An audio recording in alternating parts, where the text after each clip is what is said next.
se maquille pas, elle ne va pas chez le coiffeur. Les cheveux, elle se les fait à la maison. C'est la dame d'en face qui vient les faire. Quand des fois, elle attrape les nerfs avec mon père, c'est elle qui gagne. Moi, à la fête des mamans, je ne sais pas encore ce que je l'offrirai. Peut-être une surprise. Très jolie rédaction.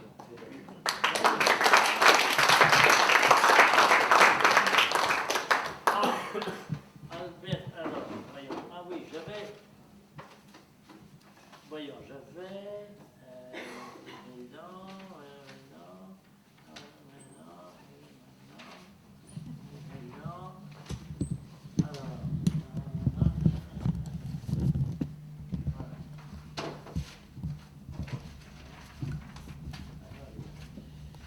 Voilà, c'est ça. Et ça.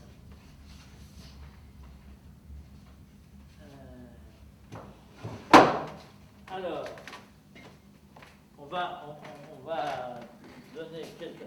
Ah ben tiens, on l'a pas entendu, lui. Alors, voilà. Voilà. Alors, toi, c'est Fausto. Voilà, Fausto. Alors, Anna, on l'a pas encore entendu. Voilà, Anna. Et Octavio. Non, Albano, pardon. Albano, ça sera Octavio. Ensuite, Sofia, Sergio. D'accord. Alors, Sofia et Sergio, on va y voir un autre truc, on n'a pas entendu encore. Voilà, alors, Sergio, voilà, et Sofia. Voilà. Alors, je pose la question. Je vais poser les questions d'abord. Il me manque une feuille. Ah, mince. Attendez, excusez-moi. On va juste préparer ça. Voilà. Alors, d'abord, je m'adresse à Fausto. Fausto, c'est toi qui réponds à la question. Où vit le président? Il dort à l'Élysée. C'est un milliardaire. L'Élysée, c'est une... Je vais pas mes notes aussi. Ah, non, mais ça va aller. Je vais faire ça. On reprend, vas-y. Ah oui, d'accord. C'est Il sûr dort à que c'est l'Élysée. d'actualité, c'est sur Oui, les j'en ai pas. les C'est ça, élections. voilà, Vas-y. excusez-moi. Il dort Alors, à l'Élysée. je repose la question. Où vit le président? Il dort à l'Élysée. C'est un milliardaire. L'Élysée, c'est une chambre d'hôtel. C'est provisoire, mais c'est quand même un 5 étoiles. Voilà, bravo. Alors ensuite, je vais m'adresser à Sofia et Sergio, et Albano. D'accord. Dis-moi, ça sert à quoi un président de la République, Sofia? Il élit ses ministres. Ah non, c'est là. Et c'est toi, Moi j'ai Sergio. Sofia et Sergio. D'accord, je reprends. Ça sert à quoi un président de la République? Alors, il élit ses ministres et prend les grandes décisions. Sergio. Mais non, un président donne des ordres aux maires. Par exemple, quand ils font des bêtises, ils rouspètent. Et les maires, ils en font des bêtises. Très bien, on prend les feuilles, vite fait. Et maintenant, je m'adresse aux deux derniers, Anna et Octavio. Alors, si tu étais président, qu'est-ce que tu ferais tout de suite? Je construirai des grandes maisons pour loger les pauvres, parce qu'en décembre, il fait froid, et surtout plus le jour de Noël. Octavio. J'aiderai les mamans fragiles en leur donnant beaucoup d'argent. Je donnerai à manger aux chiens abandonnés. J'ouvrirai partout des restaurants pour les enfants. Très très bien, merci. Alors, il faut vous dire que c'est des réponses d'enfants, réellement. Alors, Alberto. Ah oui, alors Alberto, toi tu avais choisi comme sujet, de toutes les paraboles de Jésus, quelle est celle que tu préfères? Allez, va au tableau.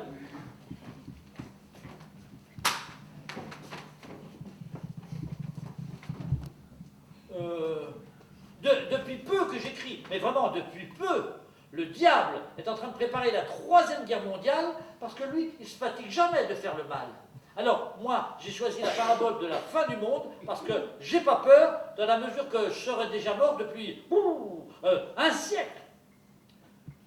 Dieu séparera les chèvres des bergers, un à droite et un à gauche. Au milieu, ceux qui iront au purgatoire. Oh, ils seront plus de 1000 milliards, plus que les Chinois, si on compte les chèvres, les bergers et les vaches. Mais Dieu aura 3 portes. Une très grande qui est l'enfer, une moyenne qui est le purgatoire, et une très étroite qui est le paradis. Et puis Dieu dira, taisez-vous tout le monde. Et puis il les séparera. Un ici et l'autre là. Quelqu'un qui veut faire le malin peut se mettre là, et Dieu le voit. Les chèvres diront qu'elles n'ont rien fait de mal, mais elles mentent. Le monde explosera, les étoiles exploseront, le ciel explosera. Arzano se brisera en 1000 morceaux. Le maire d'Arzano et le conseiller là, avec les chèvres. Il y aura une confusion terrible. Les âmes iront sur la terre et repartiront avec leur corps. Les bons riront et les méchants pleureront. Ceux du purgatoire, un peu ils rient et un peu ils pleurent. Les enfants des limbes deviendront des papillons. Et moi, j'espérons que je m'en sortirai.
Arzano, qui se situe dans la proche banlieue de Naples.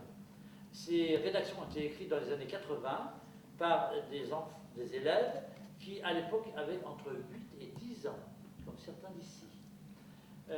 Ce spectacle est bien entendu un hommage à nos maîtres. Il faut un métier difficile.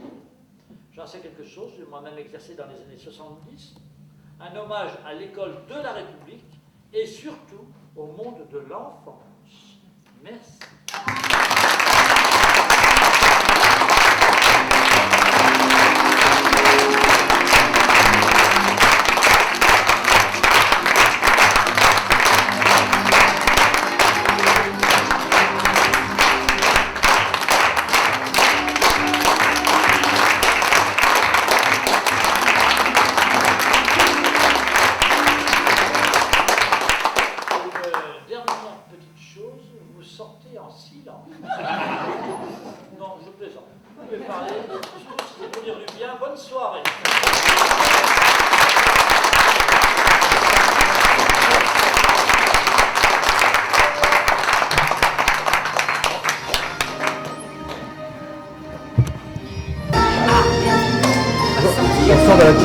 Dans la pièce de Bernard Ménez.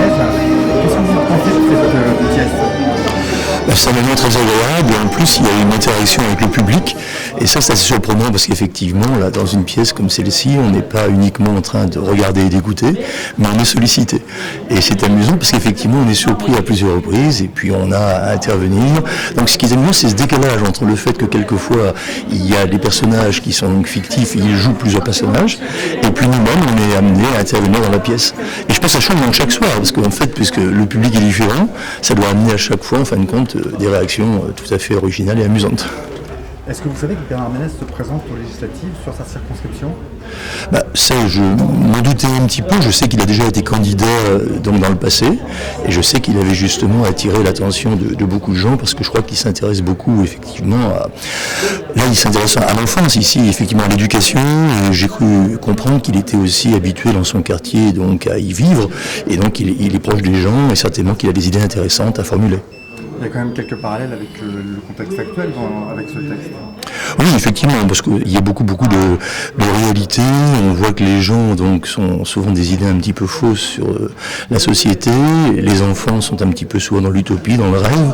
Quelquefois, ils ont aussi un regard un petit peu donc avec la peur de l'avenir et puis la peur de ne pas être à la hauteur.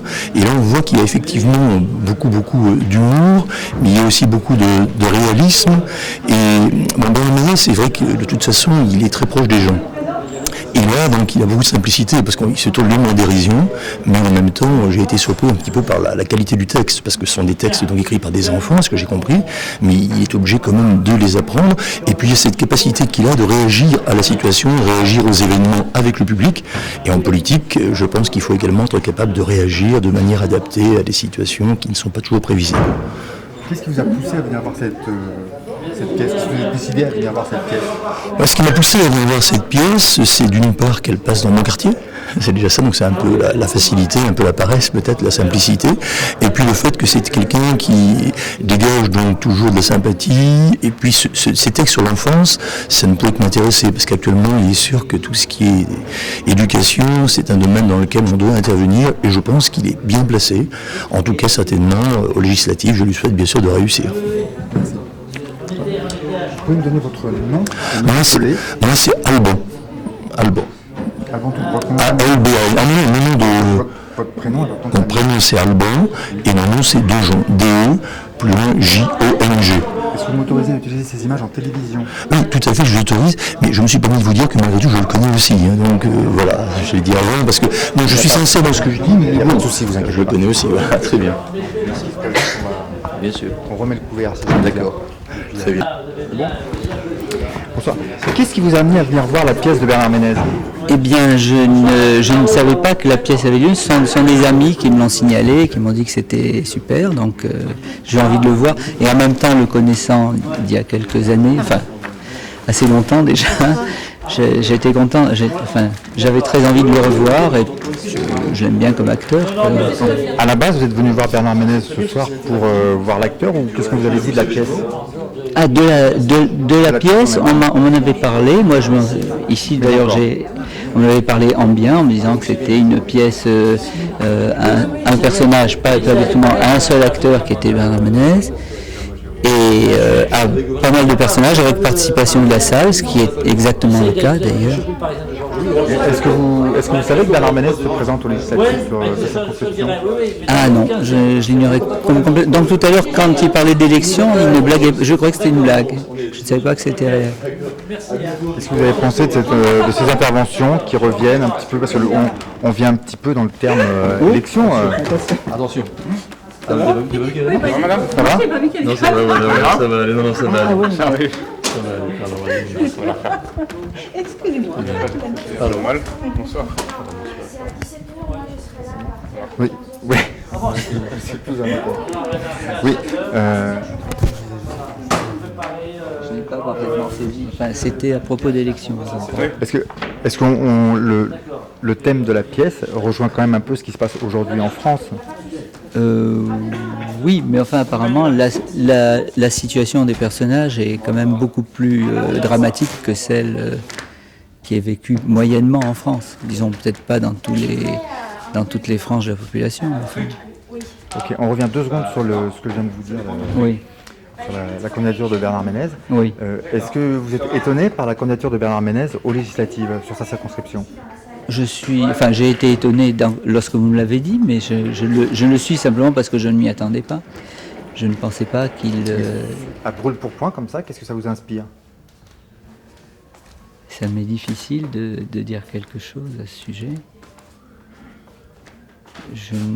ça me fait penser bien sûr que maintenant il y a eu d'autres acteurs qui se sont présentés à des élections, mais le parallèle s'arrête là parce qu'il n'a pas du tout le même caractère que ce que l'on connaît déjà. Enfin, Justement, il a quelque chose de plus ou ben, je ne pensais pas. Le parallèle pour moi s'arrête vraiment là.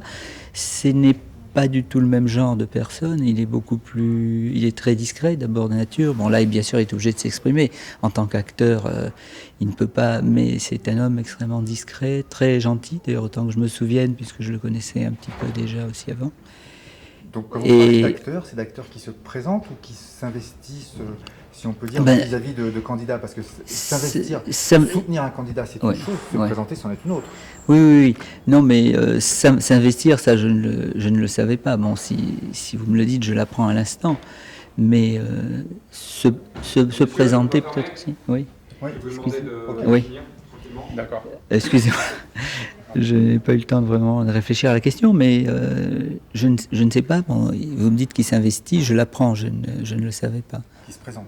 Qui se présente aussi, je l'apprends à l'instant. Enfin, il y a 5 minutes, disons. Parfait, merci. Je vous en prie. Voilà.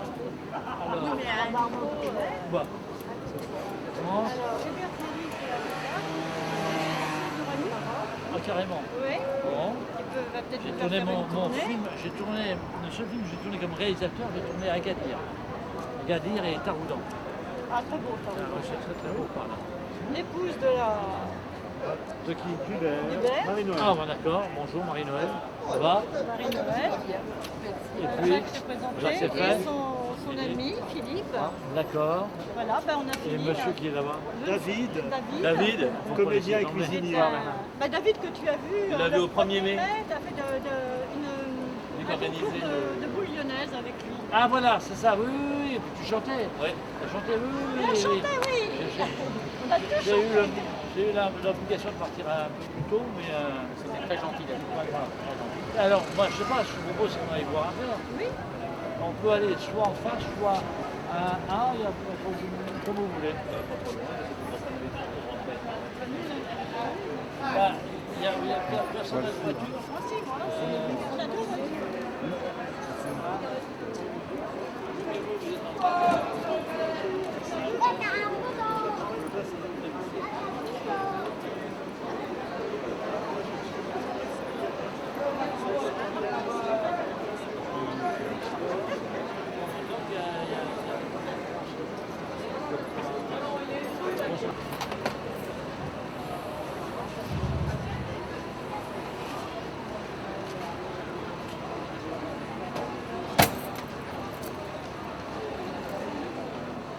Voilà, bon.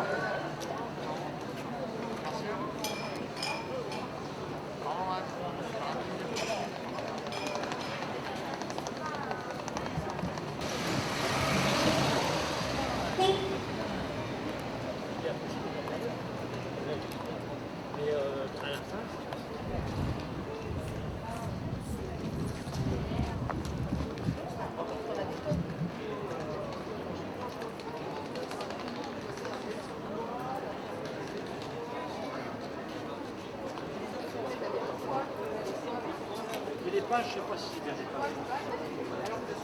Les pages. Ouais. Les réponses d'enfants, c'est important de le dire.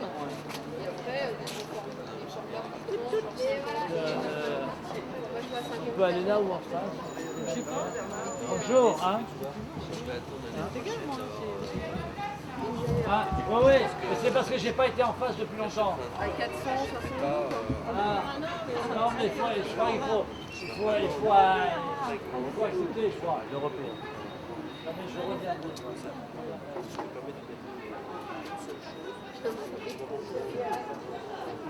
On va voir que t'as une. Allez, on va aller là. Allez.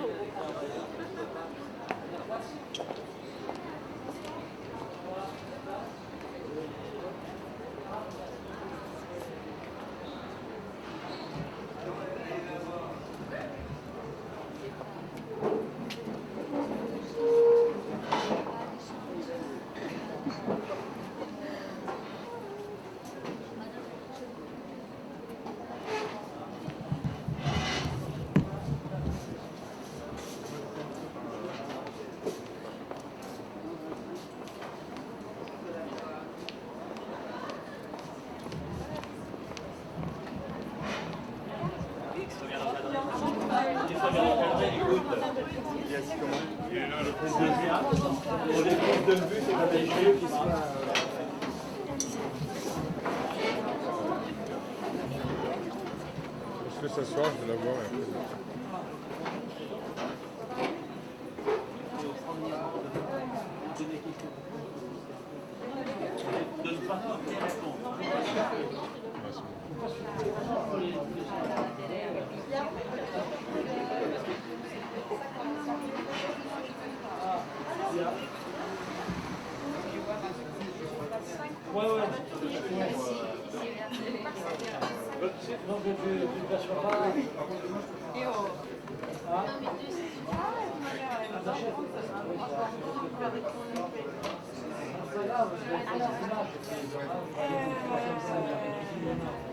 Le tableau, le pire c'est le bureau, je pense. Le bureau et celui-là est trop lourd.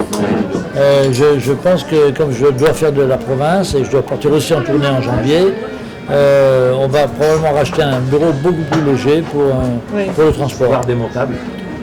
Oui, ou démontable, ouais. Même le truc à 2 places avec sur le côté, il n'est pas lourd. On le soulève facilement à 2 sans problème. Donc il y a ça et il faut quand même un régisseur, c'est-à-dire quelqu'un qui est au son et à la lumière. Mais alors ça dépend un peu des résidences aussi, qui sont hyper équipées. Il faut que quelqu'un, il faut que tu sois accompagné là. Alors là, vous voulez dire qu'il faut venir avec ses projecteurs. Il faut venir avec un minimum de matériel. C'est pas besoin d'un grand jeu. Non, mais il faut quand même, et ce qui est important, c'est de... Quand vous faites des spectacles, les gens viennent avec leur projecteur? Oui, ils viennent avec leur matériel.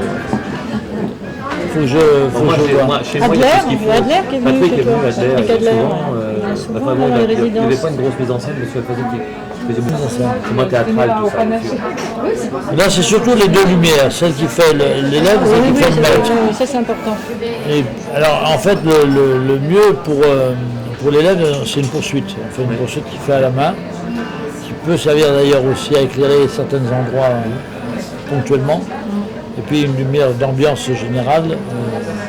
Mais ça, à mon avis, il faut venir avec. Oui. Il n'y a pas ça comme matos dans les résidences. Non, chez toi, il y a. C'est-à-dire qu'il faudrait qu'on fasse, nous, un état des lieux, de voir un petit peu les résidences, comment elles sont équipées, les budgets qu'elles ont, pour voir le président de ce groupement. Ouais. Le ministre de l'Éducation nationale soit assis dans son fauteuil là pour le moment, parce que pour le moment, on a un gouvernement provisoire.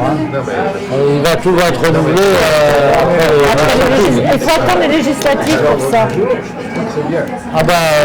Je pense qu'il y a même de très bonnes idées pour réorienter, je veux dire, la façon d'enseigner. Moi qui ai enseigné... je pense que c'est un problème. Passer à la télévision, c'est enseigné?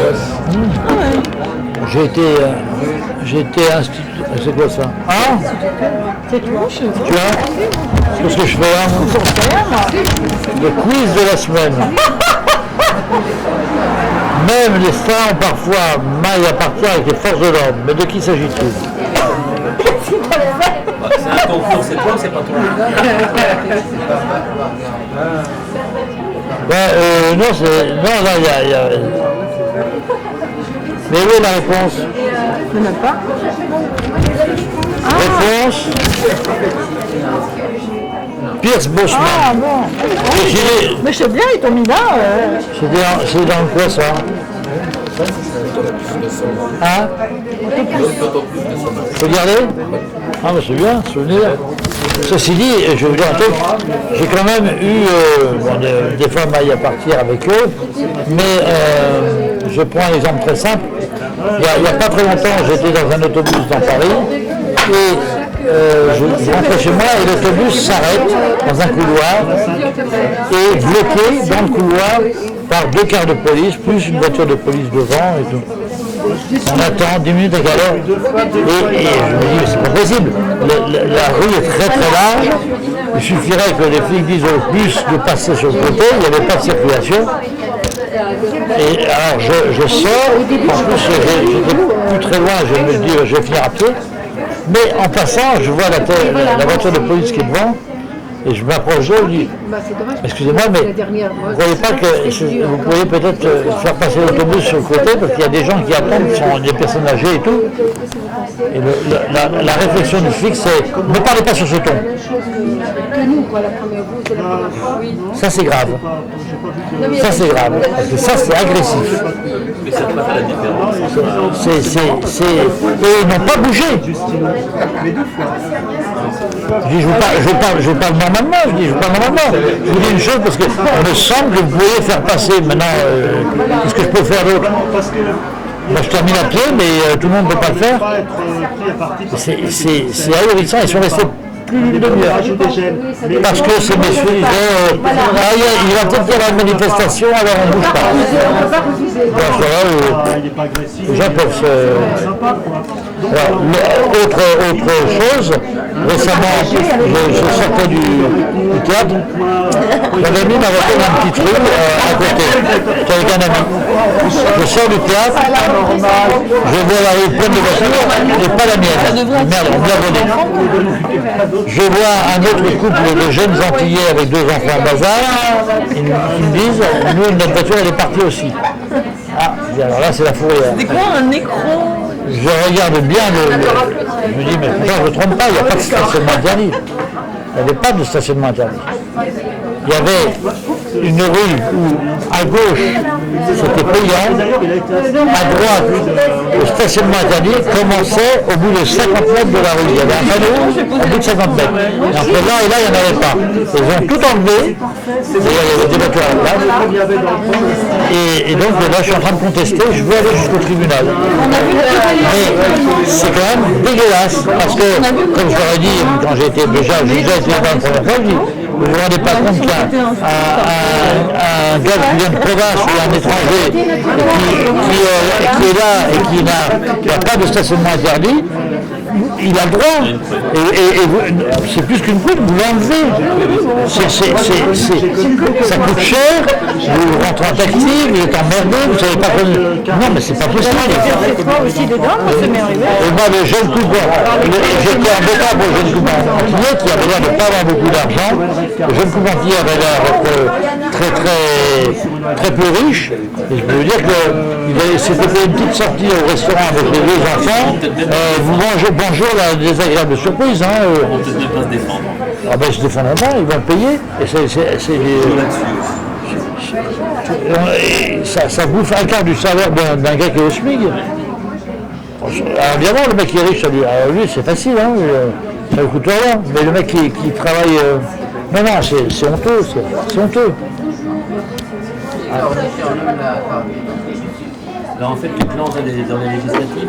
Oui, bah, je me présente, mais les partis ont tellement la main mise dessus que comme je dis, c'est quand même incroyable. Je veux dire, là, ces derniers mois, c'est passé en très petit. Les députés, tous, de gauche et de droite, à l'unanimité, se sont votés une loi qui font que tous ceux qui perdront leur siège ou ne se représenteront pas, ils vont être indemnisés pendant 5 ans à hauteur de leur salaire de député, alors que jusqu'à présent c'était 6 mois. À vie, c'est pas à vie? Non, 5 ans, c'est bien, le temps d'une législature, ils ont plus qu'à se recommencer. À vie, non, c'est quand vous avez été ministre et tout. Ah d'accord, c'est quand vous avez été. Oui, c'est bien, c'est ah non, mais c'est ahurissant, ils viennent de se voter ça en douce. Et à l'unanimité. Alors après ils vous disent il faut faire des économies, la dette sociale est trop lourde, bah oui, bah, qui commence par eux.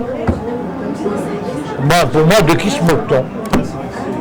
On se fout de la gueule du monde. Parce que c'est pas les gens les plus nécessiteux. Hein. Bon. Faut arrêter. Oui, d'accord. En même temps, l'indemnité, elle est vraiment... elle vaut rien. Tiens, ils se sont votés une loi où ils sont payés comme s'ils étaient députés. 7 000 € par mois. Tiens, pendant 5 ans. Moi, je suis rien. Ça, c'est... T'as qu'à lire les journaux. Seulement, ça a été écrit un peu. Avant, c'était 6 mois. C'était 6 mois avant. Parce que le temps que quelqu'un qui sort d'une législature retrouve un lot... Mais c'est un projet de loi ou... Non, ça a été voté en catimini et à l'unanimité par tous les députés de gauche à droite. Il y a 2 mois. C'était voté déjà. C'était voté, c'est voté. Voilà, c'est ça l'armée. C'est Debré et l'UMP qui ont proposé le truc. Et je peux vous dire que alors là, il n'y en a pas un qui a râlé. Hein. Ils ont beau être de gauche, il n'y en a pas un qui a râlé. Voilà, le slogan c'était ensemble. Voilà, donc ensemble ils ont voté une loi pour eux. Moi je trouve ça formidable. En fait, ce soir. Il faut les changer tous, c'est plus du tout. Tous, ça fait beaucoup. Hein. En tout cas, c'est au moins une partie. Moi, si jamais j'étais élu, après j'ouvre ma gueule et je demande l'abrogation de cette loi. Bah ouais, mais bon, on vote à droite, hein, après. Mais non, c'est pas une question d'être à droite ou à gauche. C'est une question de donner l'exemple. Oui, c'est vrai. C'est une question de tenir parole et de donner l'exemple. Si tu demandes aux gens de se serrer la ceinture, tu commences pas par ouvrir la tienne. Mais je pense pas qu'à gauche ils auraient voté une loi comme ça, tu vois. Mais ils l'ont voté aussi. Tous, à l'unanimité. C'est scandaleux. C'est pas possible. Au courant, c'est pas que c'est pas possible, c'est vrai. Il y a quelques années. C'est pas une question de droite ou gauche. Moi, je vais le mettre sur ma profession de foi. Si je le mets, c'est plus sûr de moi. Pour tous les députés, tous. Je le mets sur ma profession de foi. Extrême droite, extrême gauche. Déjà, en 2003, je crois que c'est en 2003, l'histoire de la comment ça s'appelle la caisse noire. C'était en 2003. Non, la caisse noire, les fonds secrets. Les fonds secrets. En 2003. Et en 2003, tout d'un coup, ils ont accepté de dire ah ben non, il faut arrêter ça. Et en échange, 70% d'augmentation. Je veux dire, ça va bien, hein. Les fonds secrets ne seront plus secrets, dit Jospin. Voilà, c'est tout. C'est du secret. Parce qu'on a reçu que 400 millions d'euros, nous, à notre parti. Allô? Ah, mais en fait, je crois que j'en avais entendu parler. Je crois que c'était un souci de transparence. Oui, mais c'est comme c'est des fonds secrets. C'est comme ça que c'est présenté, bien sûr. Comme tous les pays du monde ont dit c'est fonds secrets, si on dit qu'ils sont plus secrets, c'est plus des fonds secrets. C'est des fonds de distribution. Qui n'empêche pas qu'il doit rester des fonds secrets. Non, mais justement, même là, l'augmentation de l'indemnité des députés, c'est qu'en fait, avant, c'était pareil, sauf qu'on ne le disait pas. Si. Non, pas du tout. Et en 2003, avant, c'était des fonds secrets qui ont été transformés en 70% d'augmentation pour les jeunes. C'était 6 mois. Mais jusqu'à il y a 2-3 mois, jusqu'à cette année, en début d'année, les députés avaient le droit à 6 mois d'indemnité de départ pour ceux qui n'étaient pas reçus ou ceux qui ne se représentaient pas. Pour qu'ils aient le temps de se retourner. Oui. En plus, c'est pas des gens de 6 mois, c'est correct. Mais 60 mois, c'est comme si ils étaient réélus, mais seulement ils n'ont pas été réélus. Alors on les paye comme s'ils étaient élus. Oui, tout à fait. On ne peut rien faire. Mais c'est monstrueux. Non, mais il paraît que c'est ça. L'exemple est monstrueux. Il paraît que ça avait cours avant et qu'aujourd'hui, justement, par souci de transparence, non. c'est la vérité. Non, mais ça, alors tu peux faire avaler tout ce que tu veux avec des soucis de transparence. Tu peux faire dire ce que tu veux à n'importe qui dans ce cas-là.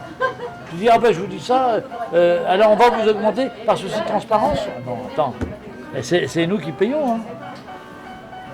Le plus grand, en fait, les fonds secrets servaient notamment à rétribuer des membres de cabinet ministériel, aux LAC, en complément de rémunération officielle. Et donc, à l'époque, les lois Aubry venaient de passer sur les 35 heures.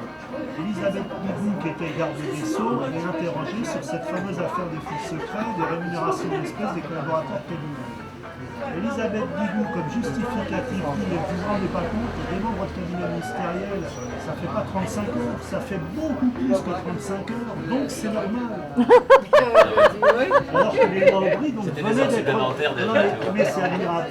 Et effectivement, Bernard a raison, ce qui s'est passé, quand ils ont transformé le black en officiel, en fait, si quelqu'un avait, admettons, 10 000 euros au black par mois, en fait, ils lui ont donné beaucoup plus. Ils se sont arrangés pour que la rémunération nette officielle couvre les prélèvements sociaux, mais également l'impôt sur le revenu qui serait versé, puisqu'avant, sur le black, ils ne payaient pas l'impôt sur le revenu. Donc, en fait, ils ont reçu un net qui couvrait l'incidence fiscale et sociale. C'est super. Mais l'explication de Guigou avait été admirable. Dans les cabinets ministériels, on bosse beaucoup plus que 35 heures. Alors que la loi venait de dire 35 ans avec une obligation, n'a pas le droit de travailler plus. Vous voyez, c'est vraiment dans un même gouvernement. Si on revenait à ce que touchaient les gens à l'époque de De Gaulle, les pauvres ils seraient dans la misère. Donc. Qu'est-ce qui se passe? Rien du tout. Ah bon?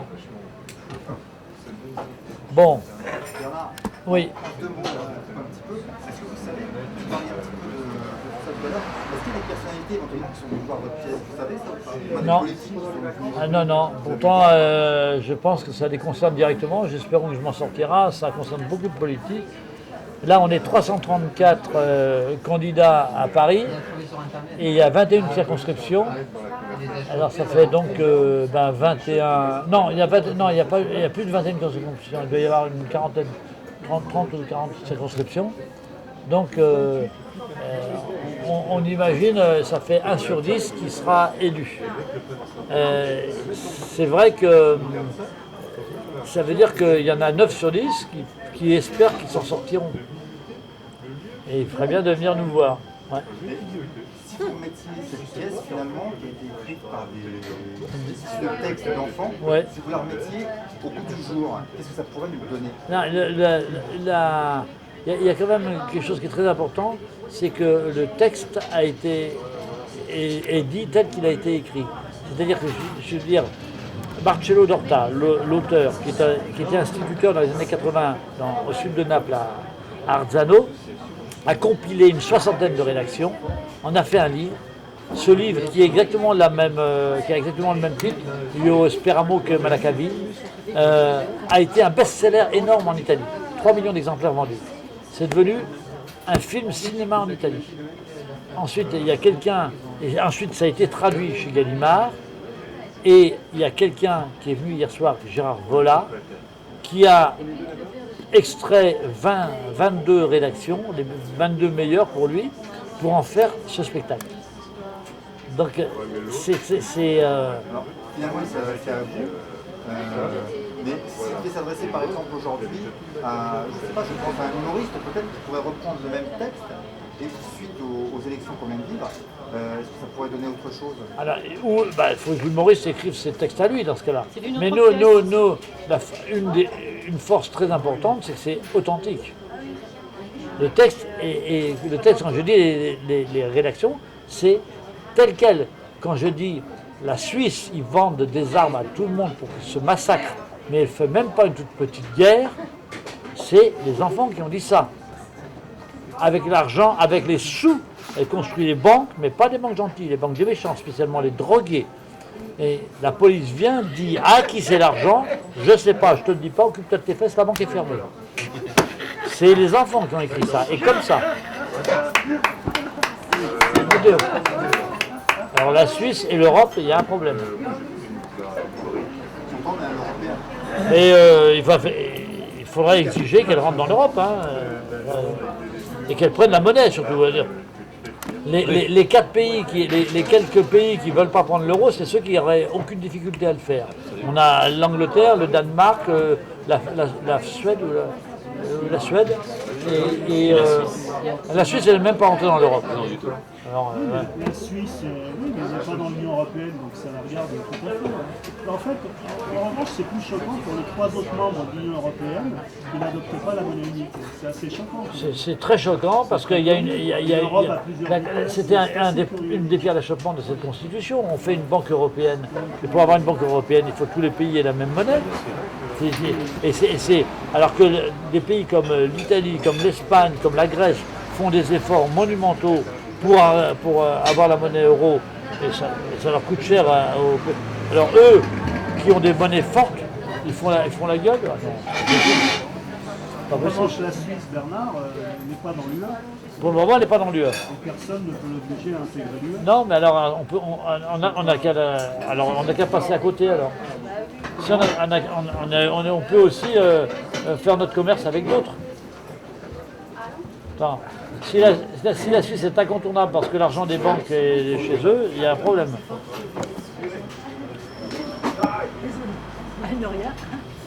Même en 40 jours, Hitler n'a pas envahi la Suisse parce qu'il avait besoin de la Suisse et qu'elle était indépendante. Ah bah, mais les Suisses ont été très forts là. Bah oui, l'argent d'Hitler était là. Non, enfin, moi j'ai une vue un peu différente sur la question suisse. C'est une nation indépendante, c'est des gens très intelligents, c'est devenu une place financière mondiale. Qu'est-ce qu'on va Oui, mais attends, alors moi j'ai été. Non, moi j'ai été J'ai été en novembre-décembre par les petits avions, je suis pilote privé, par des petits avions au Mali et au Burkina Faso. Quand tu vois la façon dont ils vivent et avec la misère dans laquelle ils se trouvent, avec une espérance de vie de 47 ans, tu te dis qu'il y a un minimum de solidarité qui doit s'installer entre les pays. Sinon, on n'en sortira pas. Si on ne donne pas l'exemple de la solidarité à l'échelon européen, ce n'est pas la peine de donner des leçons aux autres. Or, la Suisse n'a pas à rester indépendante et dire je me lave les mains des problèmes des autres. Parce que c'est ça. Elle se lave les mains des problèmes des autres et l'argent sale est chez eux. Oui, mais je te répondrai volontiers plusieurs choses. Alors, donc, premièrement, c'est pas dans l'UE. Deuxièmement, ce sont des banquiers qui font un boulot de banquier. Donc, ils reçoivent des fonds du monde entier. Voilà. Et puis, ils ne sont pas à l'origine de la cause, c'est-à-dire qu'on distribue du fric sans regarder quelle est l'utilisation, des élites sont corrompus et balancent le pognon ailleurs. Eux sont vraiment au bout de course, ce sont des banquiers qui sont au bout de course. Tu ne peux pas ignorer. Attends, tu sais ce que c'est que le recel? En France, c'est puni le recel. C'est grave. Non, mais pourquoi en plus? Non, mais attends, c'est la Suisse et c'est de nombreux autres États, tu le sais comme moi. Mais oui, mais à la limite, le Luxembourg et Monaco, qui est déjà eux-mêmes ont des banques avec les argent d'eux, au moins sont rentrés dans l'UE. Oui, Luxembourg et le Monaco. Luxembourg est dans l'UE, mais tu sais comme moi que Luxembourg s'oppose en général le plus fortement qu'il peut à toutes enquêtes policières, etc. Il n'y a que sur la drogue, les ventes d'armes, etc. qu'on peut ouvrir des comptes à Luxembourg, qu'on peut avoir des commissions rogatoires, des choses comme ça. Non, ce que je veux dire, c'est qu'on focalise un peu sur cette question suisse. Et je vois pas très bien pourquoi. Si, je vais expliquer pourquoi. Qui est attaché à l'histoire de ce pays, qui nous déplaît. Mais non, c'est pas qu'il me déplaît. C'est pas ce qui me déplaît. Moi, ce qui me déplaît, c'est que les armes, c'est que ça tue les enfants, ça tue les. On moralise les circuits financiers, oui, mais les circuits de l'armement, notre diplomatie, les relations internationales, etc. Parce que d'ailleurs, il ne faut pas focaliser particulièrement sur ce que je ne crois pas. Attends, moi, la Suisse, moi je trouve pas. Moi je trouve que la Suisse c'est des amis. La Suisse c'est des amis. Le producteur de ce spectacle est suisse. Bon, donc c'est pas. Et je trouve que la solidarité est le seul avenir de la planète. C'est que si on va vers une solidarité des pays les plus riches avec les pays les plus pauvres. Et la solidarité, c'est pas de s'isoler en disant je suis neutre, je ne prends pas la monnaie euro, je ne suis pas dans l'Europe et j'en ai rien à foutre. Et alors pourtant elle est en plein cœur, elle est en plein milieu géographiquement. Alors c'est un pays indépendant comme près de 200 pays indépendants dans le monde. C'est autre chose. Cela dit, nous Français, l'industrie de l'armement, c'est un de nos fleurons. Supprime l'armement avec tous les emplois qui y sont attachés. Donc il faut savoir faire la part des choses. C'est trop facile de désigner les banquiers. Mais peut-être qu'on a tort sur l'armement, mais nous au moins on est dans l'Europe. Se mettre.